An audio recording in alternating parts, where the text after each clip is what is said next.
This is the 2024 Brewtubers Online Brewers Club Beer Experiment, Fruited American Wheat. Thanks to our sponsors. 5 Star Chemicals. Check out the interactive cleaning guides and learn more about their newest product, Liquid PBW, on their official website, www.5starchemicals.com. Beer and Wine Hobby Homebrew Supply Store. Beer and Wine has one of the biggest yeast selections around and boasts an extensive list of homebrew beer kits to make clones of some of your favorite beers. Check them out at www.beer-wine.com and tell them Brewtubers sent you in the order comment box. Let's get sipping.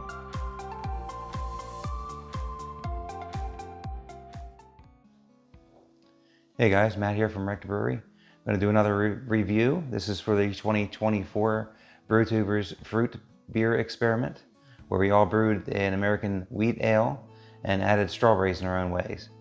I'm going to put the card up here. This is the recipe. Fun fact, I found out yesterday when I went to the doctor that I got bronchitis. So that's what's going on with my with the what I thought was a cold. But I want some good medicine now, so it's really cut down on the coughing, and that's really been a big relief. My throat and my chest can really use a break. Not sounding great, I apologize for that, but I want to truck on through this. Still have my sense of taste and smell. As far as I can tell, everything seems to be a-okay, so I'm going to keep on. This one is from Nick, Exit 12 Brewing, the man himself, VP of Sponsorship. He's the one that helped facilitate this experiment.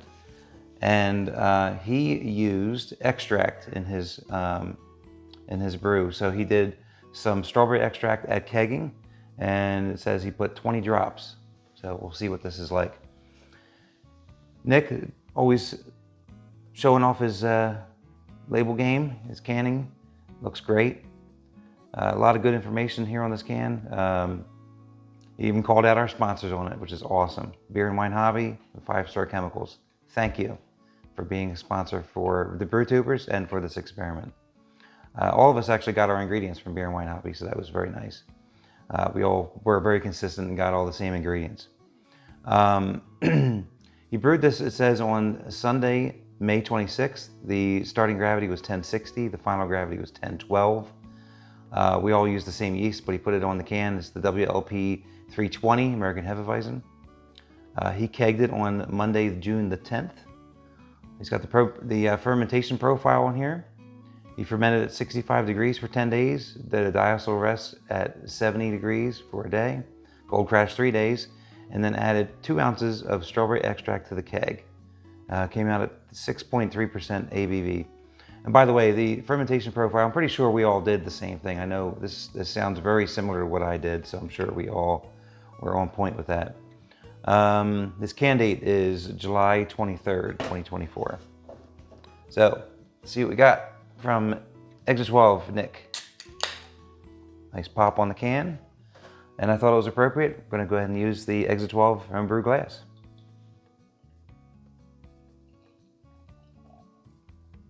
All right, I already can tell it's looking very, very nice. Definitely wins for visualization. Look at that, very clear. I mean, this has been sitting in the fridge for a couple of months since I got the beer, and yeah, you could see pretty much right through that, no problem. It's got a nice, good head on there. It's probably a finger and a half. Not sure if it's going to stick around. We will find out. It's probably, of the ones I've tried so far, it's probably the lightest of the bunch. It's a nice light straw color, very golden color. Looks very nice, very inviting. It's got a real creamy, frothy looking white head on the top. And it's got some nice lacing forming around the glass, it looks like, hanging around. It's got some nice tight bubbles in there, and the carbonation looks very nice. It's sort of that upside down snowstorm effect. You could see it, plenty of bubbles rising through there. So I imagine it's very well carbonated. Let's go into for an aroma. All right, so in the aroma, I definitely get a lot of just a lot of the wheat, just a nice wheat beer character from that. I'm terrible at describing these type of things. I'm not really picking up, if I'm picking up any hop character, it's very subtle. I'm not picking up any of the strawberry at all, actually, in the aroma. I'm not picking up that. Yeah, and if I'm trying to hint for something here, it's just a very crisp, well, there's the only way I could say it. It's a nice crisp wheat beer smell to it, really. Just a very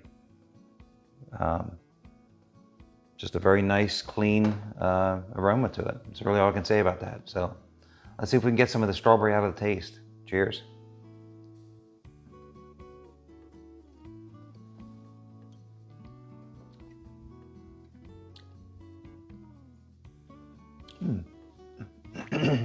Okay. Yeah, that's interesting.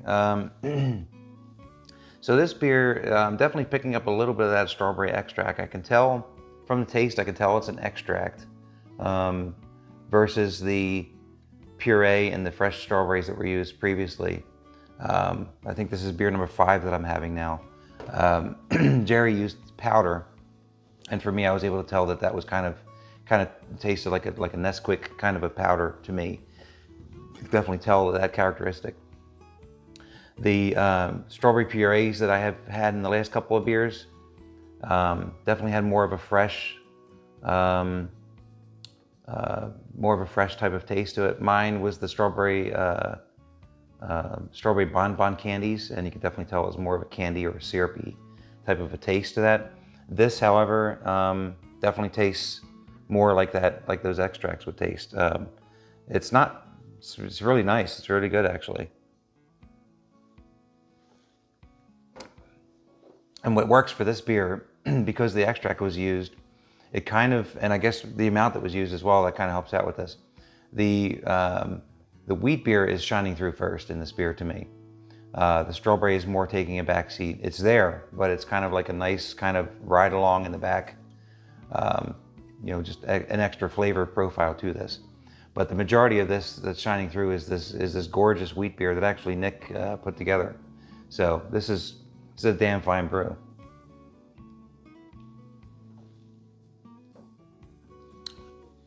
Very clean.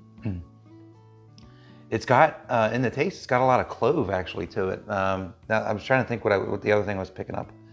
It definitely has a lot of clove to it, and that probably goes back on how it was fermented out, because this Hefeweizen yeast, depending on whether you ferment it out hot or cold or fast or slow, will depend on whether or not you're going to get sort of banana esters out of it, or clove, or both. In this case, it's very clove that I'm getting out of this. It's really, really interesting. So you get like a nice clove sort of backbone. And I'm picking up more, I guess, as it's warming up and more as I'm drinking it.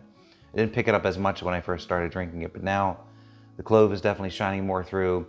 So you kind of have, it's layered, actually. It's probably the best way for me to describe it.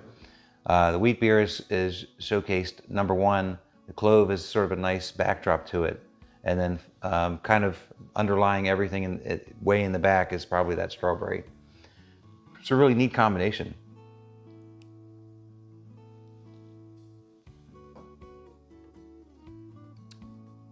Yeah, it's cool.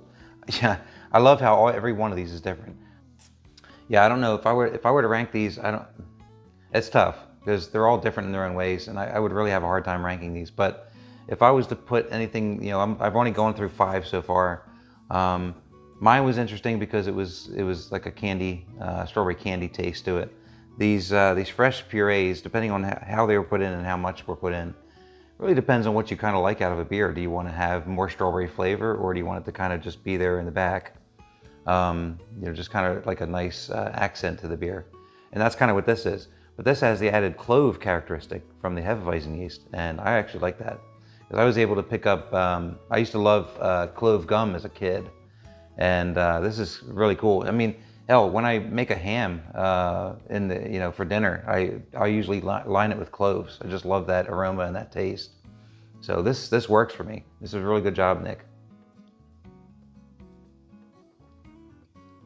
Well, I think I said it earlier in the video, but I want to again thank you, our sponsors. Thank you to 5 Star Chemicals and Beer and Wine Hobby for sponsoring the club and sponsoring this experiment. And just, come check us out, brewtubers.com. You can come do fun things like this. You can come hang out on Discord. There's a lot of knowledgeable folks there. We have a good time there. We do events every year, meetups and things. So definitely come check us out, Brewtubers, Online Brewers Club. All right, well, I'm going to leave it there, and I will see you guys on the next one. Cheers.